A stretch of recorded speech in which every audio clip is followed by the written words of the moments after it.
Assalamualaikum warahmatullahi wabarakatuh. Perkenalkan, nama saya Elsa Putri Indriani dengan nomor NIM 22030174005.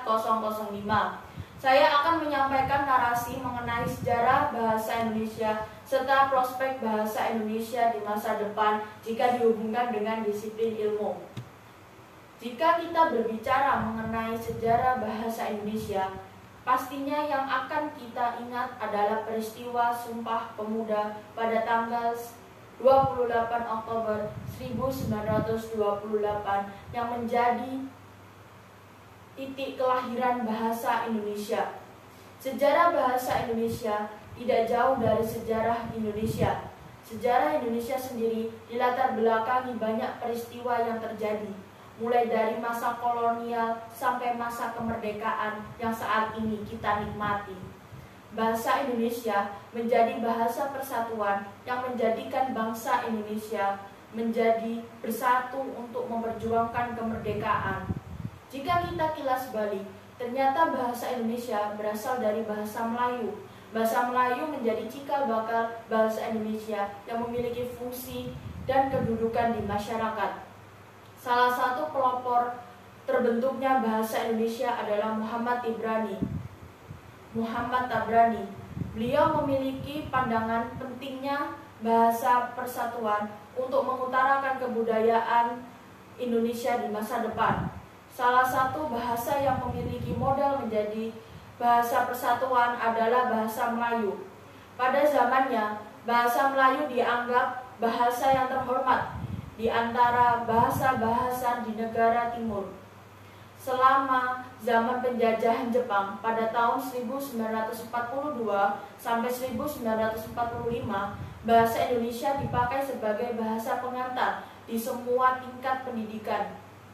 Demikianlah Jepang terpaksa harus menumbuhkan dan mengembangkan bahasa Indonesia agar dapat secepat-cepatnya untuk menjalankan pemerintahannya. Bagi orang Indonesia, hal itu merupakan keuntungan besar, terutama bagi para pemimpin pergerakan kemerdekaan. Dalam waktu yang singkat dan mendesak, mereka harus beralih dari bahasa Belanda ke bahasa Indonesia. Selain itu, semua pegawai negeri dan masyarakat luas yang belum paham akan bahasa Indonesia secara cepat dapat memahami bahasa Indonesia. Waktu Jepang menyerah, tampak bahwa bahasa Indonesia sebagai bahasa persatuan makin kuat kedudukannya dalam masyarakat. Bahasa nasional identik dengan bahasa nasional yang didasari oleh nasionalisme, tekad, dan semangat kebangsaan. Pada saat ini, bahasa Indonesia digunakan sebagai bahasa sehari-hari dalam masyarakat. Dari mulai zaman penjajahan Jepang sampai sekarang, bahasa Indonesia digunakan sebagai bahasa pengantar dalam semua tingkat pendidikan. Dalam dunia pendidikan, bahasa Indonesia juga ditetapkan menjadi mata pelajaran wajib di sekolah dasar sampai perguruan tinggi. Hal tersebut dilakukan sebagai upaya untuk mempertahankan dan melestarikan bahasa Indonesia agar tetap menjadi bahasa persatuan bangsa Indonesia. Peserta didik mampu dan terampil berbahasa Indonesia dengan baik dan benar setelah mengalami proses belajar mengajar adalah tujuan pengajaran bahasa Indonesia di sekolah. Jika dihubungkan dengan disiplin ilmu yang saya pelajari, peranan bahasa Indonesia menjadi sangat penting. Dalam matematika, adanya peran bahasa Indonesia untuk menjabarkan permasalahan yang nantinya akan diselesaikan secara matematis.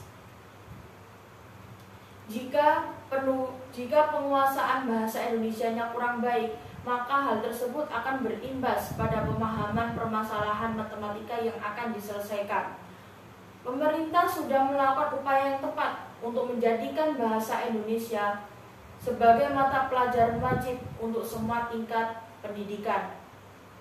Menggunakan bahasa Indonesia yang baik dan benar akan menjadi suatu hal yang wajib dilakukan oleh seluruh bangsa Indonesia agar sejarah bahasa Indonesia terus berjaya sampai mendunia.